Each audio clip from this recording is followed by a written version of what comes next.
In September 1940, a group of young German soldiers found themselves marching into a reality that was far different from what they had been told.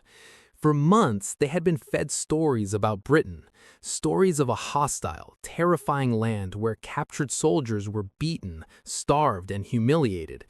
Their minds were heavy with fear, shaped by the propaganda that surrounded them every day. Germany's leaders had painted Britain as a cruel enemy, a place where no mercy existed, and where any soldier who fell into British hands would face punishment far worse than the battlefield itself. These men believed they were walking towards suffering. They imagined the worst. They pictured cages, harsh guards, shouting, threats, and endless days of discomfort. The officers had warned them repeatedly. The British are merciless, they were told. Once you are caught, there will be no kindness. Even the simplest facts were twisted to feed their anxiety. A photograph of a calm countryside could be described as a place of traps.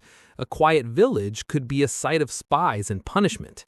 Everything in their world pointed toward danger, and they accepted it without question. The soldiers' training had reinforced this fear. From the earliest days, they were taught that surrender was shameful and dangerous. Nazi instructors spoke openly about the horrors that awaited any who fell into enemy hands. They were told that the British would exploit their weaknesses, that their families would be dishonored, and that they themselves would be broken by harsh treatment. In private, many soldiers whispered to each other, sharing worries that were never fully acknowledged. Even among friends, no one dared hope that things might be different. By the autumn of 1940, as the war extended across Europe, German soldiers began to fall into British hands during raids, skirmishes, and larger battles. Some were captured at sea, others after bombing missions failed, and a few after fighting along the coasts. Each capture was a shock, but it was also a confirmation of the stories they had been told. Their minds clung to the idea that what awaited them in Britain would be frightening, humiliating, and relentless. The journey to Britain was unlike anything many of them had experienced. The captured soldiers were gathered at collection points, where their possessions were checked and their identities recorded. The atmosphere was tense. Every moment seemed to confirm their fears. Yet even as they were marched onto trucks and into trains, there were small signs that the world might not match the stories they had heard. Some guards spoke quietly, without anger or harshness. The camps they passed seemed orderly. But these glimpses were fleeting, and fear filled their minds more strongly than observation. When the prisoners were loaded onto ships for the crossing of the English Channel, anxiety grew. The sea was rough in places, and the men clung to one another in silence. Many had never been far from home. The idea of being taken to an island, a foreign land across the water, made the mind create its own horrors. They imagined screaming guards, cages filled with prisoners, and long days without food. They spoke little, because speaking felt like admitting fear, and admitting fear felt like weakness. The propaganda had done its work well. German newspapers and films had painted Britain as a land of cruelty. Officers repeated the messages, emphasizing that any weakness would be exploited. They carried stories of British prisons and interrogations that were designed to break the spirit. By the time these soldiers left continental Europe, their minds were filled with dread. They believed they were walking into suffering that might be unbearable. Yet even amid this fear, there were quiet observations that did not fit. The ships themselves were not filled with shouting or threats. British sailors moved efficiently, giving directions calmly. Food was distributed quietly, without insult. The soldiers noticed, briefly, that the people they encountered seemed organized and calm. But these details were swallowed by the larger narrative in their minds. Fear was louder than observation. As the Channel crossing continued, thoughts drifted back to home. Soldiers remembered their families, their training, their comrades. Some tried to recall any stories that suggested a captured soldier might be treated well, but such memories were weak. The stronger voices were those of propaganda and rumor, reminding them that once the ship reached Britain, there would be no kindness. The landing itself was a moment of quiet terror. As the ship approached the docks, the prisoners gathered on deck. The water churned and the wind was cold. From a distance, they saw buildings, a coastline, and British soldiers moving in formation. Their minds raced with imagined horrors. Some gripped the railings, others whispered prayers. Every story they had heard seemed to come alive in their imagination. They expected shouting, barking orders, cages, and threats at the docks. Instead, what they saw was calm. Guards stood quietly, giving simple instructions. Officers checked names and numbers without raising their voices. There were no dogs barking aggressively, no cruel faces leaning over them, no immediate punishment. The prisoners did not understand what they were seeing. Their minds, trained to expect terror, struggled to interpret the quiet efficiency in front of them. From the dock, the prisoners were moved onto trucks. The roads were smooth, the countryside passing by without incident. Villages were quiet, almost peaceful. Children waved from a distance, and farmers worked in fields without fear or urgency. None of this matched what they had been told. Their hearts remained tense, but their minds began to notice the differences, even if they could not yet understand them. They arrived at a processing area, a place where identification and registration were completed. There were no harsh words, no shouting. British officers and clerks worked calmly, taking notes and checking details. Food was offered. Water was available. The prisoners were asked to wait in lines, and while some grumbled quietly, no one was mistreated. The Germans could not reconcile this with their expectations. The fear that had carried them across the channel was met with silence and order. Even the spaces were unexpected. Sleeping areas were simple, clean, and organized.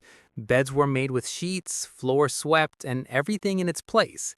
The prisoners were allowed to keep some personal items, though valuables were held securely. There was no immediate attempt to humiliate or punish. The reality was so far from the stories they had been told that some could not believe it was true. But the mind clings to fear, and the soldiers remained wary. They watched the British guards closely, expecting any sudden change to confirm the warnings they had received. Every small movement was analyzed. A quiet tone of voice could be a trap. A gentle gesture could hide cruelty. The prisoners were trained to see danger everywhere, and the training did not leave them easily. At mealtimes, the prisoners noticed the simplicity of the food. Bread, cheese, tea, and soup were offered. There were no insults, no harsh demands. Soldiers could eat without fear of being watched for misbehavior. This was strange, almost impossible to believe. Some looked at one another, eyes wide with doubt. Others wondered if this calm was a trick, some hidden plan to trap them. Letters and messages were allowed to be written. Some prisoners hesitated, unsure if sending a note home might bring punishment. But the clerks simply collected the papers and ensured they would be delivered. No interrogation followed, no threats were made.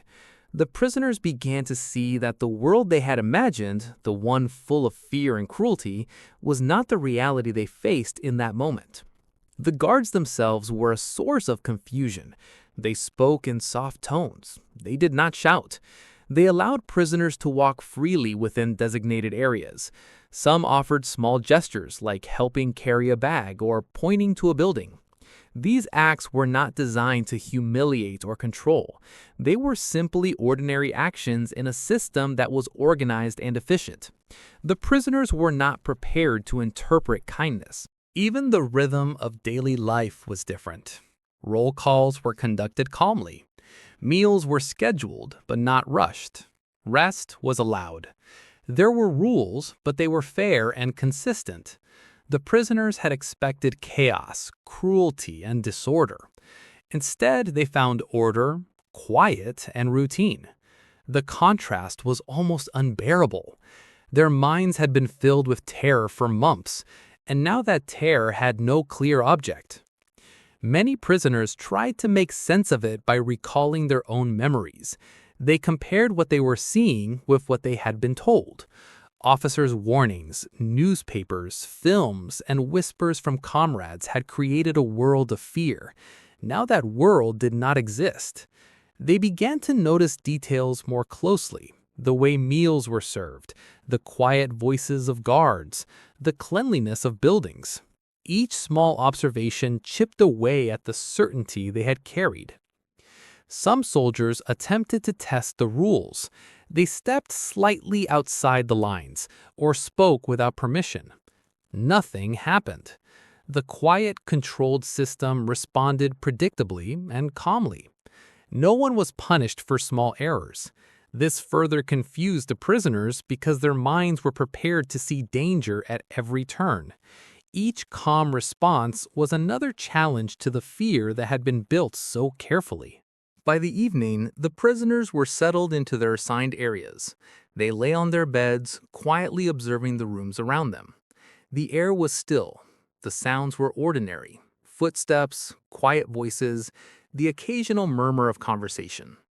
Nothing matched the violent, terrifying world they had imagined. Sleep came slowly because the mind struggled to reconcile expectation with reality. Fear had been replaced by confusion. Some wrote notes in diaries, though few shared them openly. One young soldier described the scene simply: the quiet, the calm, the regularity of life. Another noted that the guards seemed almost like ordinary men, not monsters waiting to punish. These observations were recorded carefully, as though noting them aloud might dissolve the fragile thread of expectation that remained. As night fell, the prisoners faced the first full hours of silence. There were no cries, no threats, no sudden outbursts of cruelty. The rooms were dim, the beds orderly, and the guards attentive but calm. The men could not yet celebrate because disbelief was stronger than relief. They had been trained to fear, and the human mind holds fear stubbornly. Yet in the quiet, small cracks appeared in their certainty.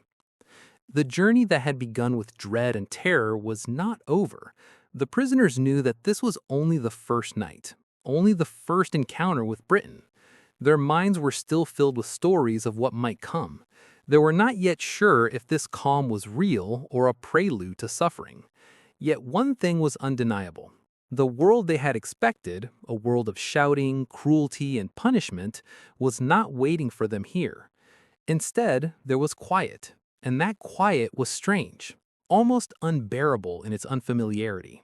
They did not yet know that the calm would continue, that daily life in British camps would follow routines far more humane than they had imagined.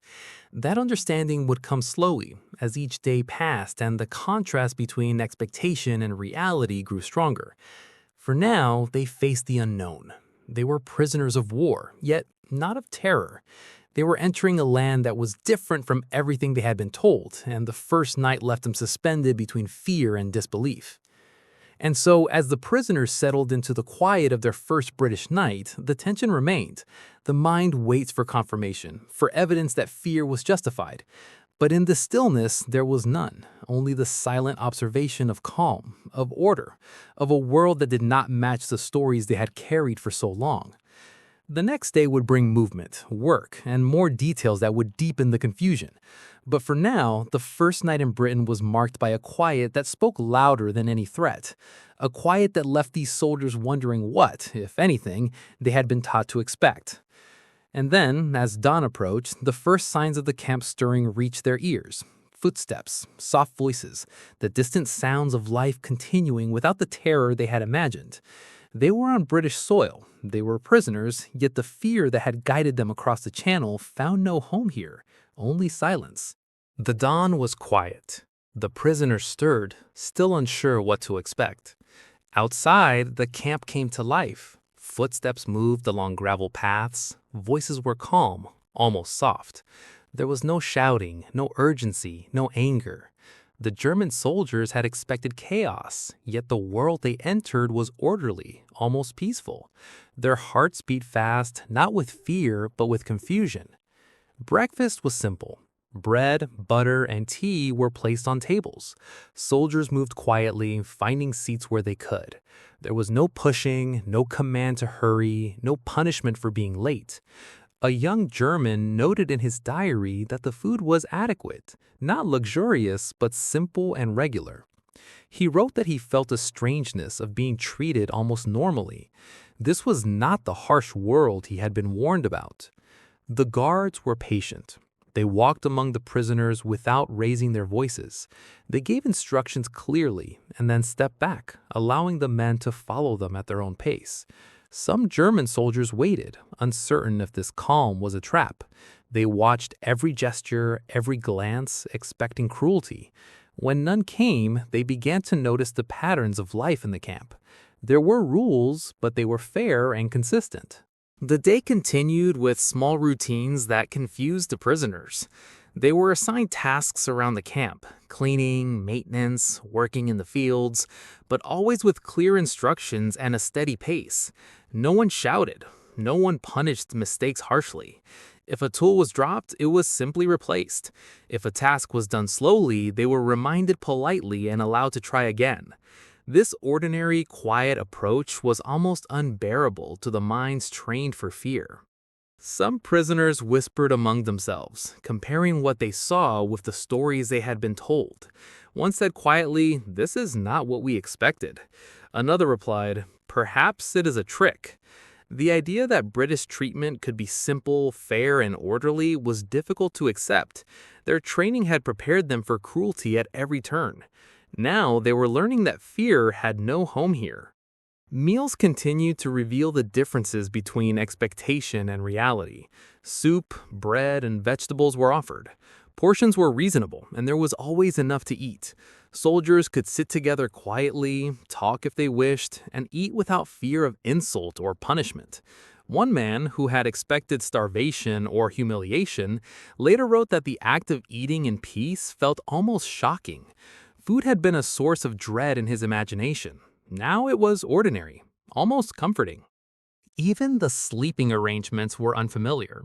Beds were made, blankets provided, floors swept. The prisoners could lie down and rest without concern for immediate oversight. They noticed the quiet. They noticed the small gestures, a guard pointing them to a bed, offering instructions politely. It was a world that functioned on rules, not fear, and the prisoners had no experience in understanding such a world. Some began to explore the camp. Paths led to small gardens, workshops, and open fields. They saw prisoners from other countries treated the same way. There were no favorites, no punishments for being weak, no extra harshness for mistakes. Life was structured, but in a calm and predictable way. Every observation contradicted the stories they had carried in their minds for months. Letters could be written and sent home. Some prisoners hesitated, unsure if trust was allowed, but the process was straightforward, calm, and respected. No one asked probing questions, there was no interrogation. For many, this simple freedom to communicate with family was astonishing. They had imagined secrecy, threats, and lies at every turn. Instead, they found order, clarity, and reliability. The guards themselves were a continual source of quiet shock. They were firm but never cruel. They helped when needed, gave clear directions, and stepped back to allow prisoners to follow the rules. One German described them in his notes as ordinary men doing ordinary work, and he was not sure whether this was reassuring or disorienting. He had been trained to expect monsters, and now he saw men who simply carried out tasks with calm efficiency. Work in the camp revealed more of the same. Tasks were assigned, but without harshness. Mistakes were corrected gently. If a job was completed well, there was acknowledgement, but it was never loud or exaggerated. Some German prisoners struggled with the idea that compliance did not require fear. They were accustomed to strict discipline and punishment as a motivator. Here, respect and consistency were the tools that shaped behavior. The prisoners began to notice small kindnesses that made the reality even more confusing. One guard offered help carrying a heavy box. Another pointed to the proper path for a task without speaking harshly. At first, the men suspected these acts of being tricks. They waited for some hidden punishment. When none came, they began to notice that the calm was not a trap. It was a system. Life in the camp ran on quiet, predictable rules. Social interactions added to the confusion. Prisoners could speak freely among themselves, within limits. Conversations were calm. There was no forced labor in silence, no shouting, no intimidation. The German soldiers began to experience a strange combination of relief and unease. They were safe, but their minds struggled to interpret this safety. Fear had been their guide for so long that its absence was itself frightening. Even minor details created tension. Clothes were clean, shoes provided, and personal space respected. Beds were spaced evenly, areas kept orderly. Guards did not invade privacy. The soldiers could walk between areas without constant oversight. This freedom was unfamiliar. They had been taught to see control as fear and kindness as suspicion. Here, they faced a world that was orderly, humane, and quiet. Over the days, the prisoners began to observe each other's reactions. Some adjusted quickly, noting the predictability of camp life. Others remained tense, waiting for punishment that never came. Conversations often centered on comparison, the world they had been told existed versus the reality in front of them. These discussions revealed the depth of the psychological shift taking place. Minds that had been filled with terror were slowly being reshaped by observation and experience. The contrast was striking in the way mistakes were handled. If a prisoner dropped a tool or misfollowed instructions, correction came without anger. There were no threats, no shouting, no humiliation. The same man who had been prepared to expect punishment learned instead to repeat the task calmly, noting the efficiency of guidance rather than the cruelty of consequence.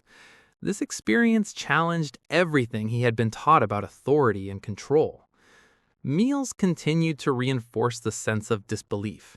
Food was regular, adequate, and offered politely. Prisoners were not forced to eat quickly, nor scolded for finishing slowly. Tea was served calmly and soup was hot and nourishing.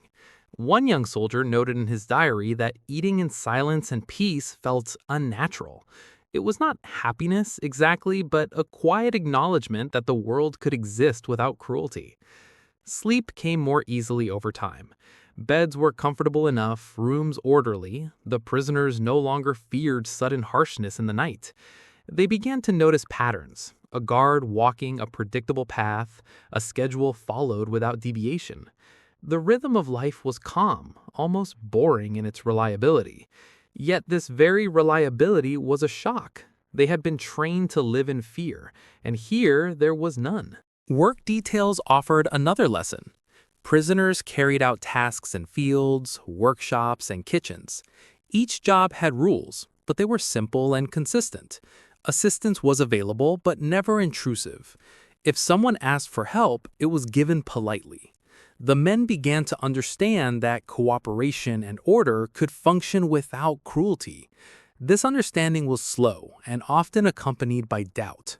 Was this real or a temporary facade? Even recreational time followed this pattern.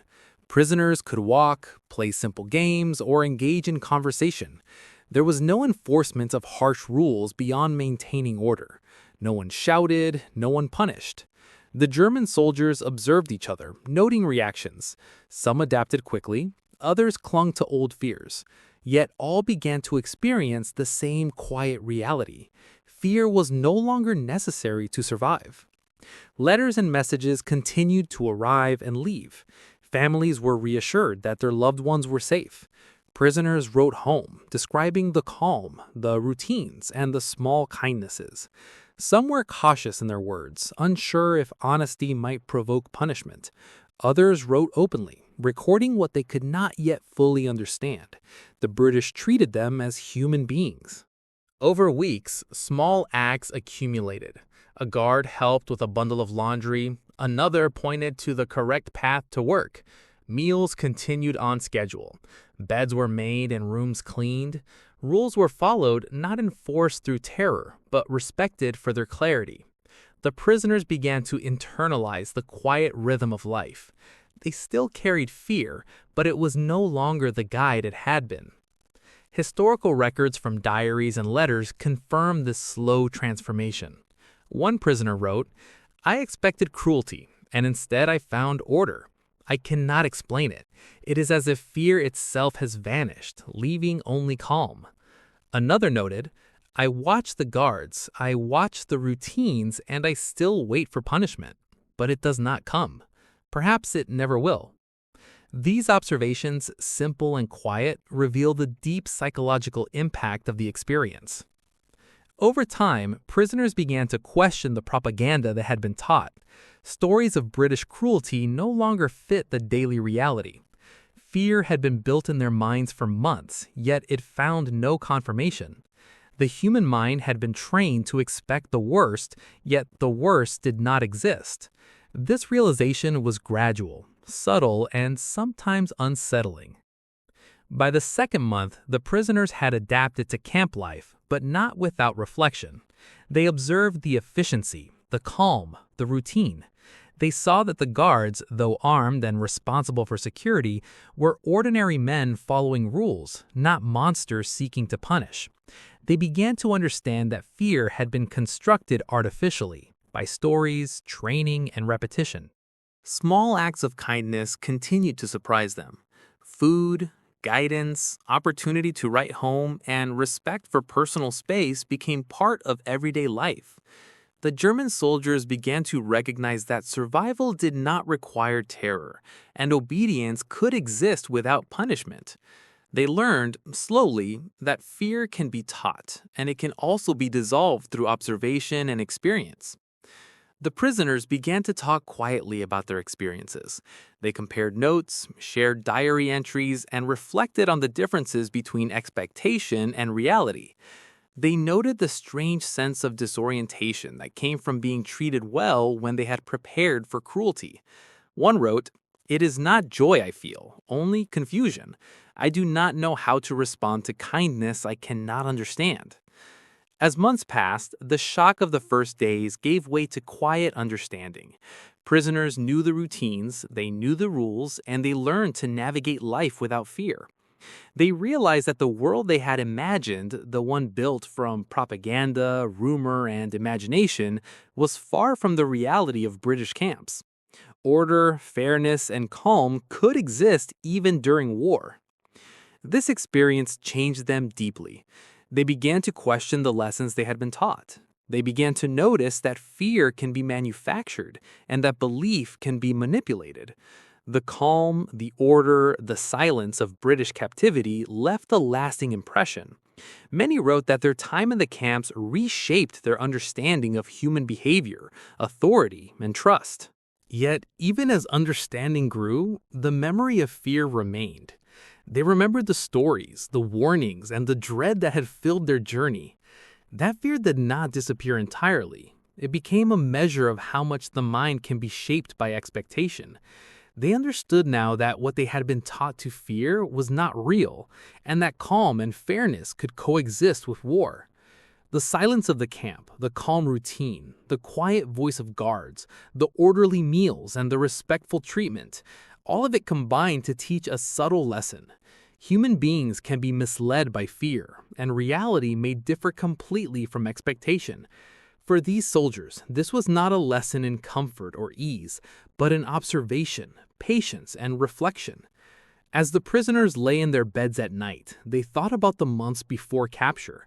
They remembered the propaganda, the warnings, the fear. And now, in the quiet darkness of the camp, they recognized the difference. The lessons of fear had been unlearned by experience. The mind had expected terror, but instead found order. The mind had expected cruelty, but instead found calm. In these moments, the prisoners reflected on belief itself. They realized that fear can dominate thought, that stories can shape reality in the mind, and that the absence of expected harm can be more disorienting than harm itself. They had entered Britain expecting terror. Instead, they found silence, and that silence left a deeper mark than any shouting ever could. By the time the war moved on and prisoners were moved to other camps or eventually returned home, the experience stayed with them. It shaped how they thought about authority, about expectation, and about the power of propaganda. They learned that people can be misled, that fear can be built artificially, and that observing reality carefully can reveal truths far different from what they had been taught to believe. The British camps did not break the prisoners through cruelty. They broke the prisoners' assumptions through calm. And in that calm, the soldiers found the most difficult lesson of all. The human mind can expect the worst, and when the worst never comes, it must reconcile its own fear with a truth it cannot yet understand. And so, in the quiet of camp life, the German soldiers came to understand a paradox. Expectation does not always match reality. Fear can be created and dissolved, and silence can speak louder than shouting. They had entered Britain expecting fear. Instead, they found order, calm, and reflection. And that was a lesson that would remain with them for the rest of their lives.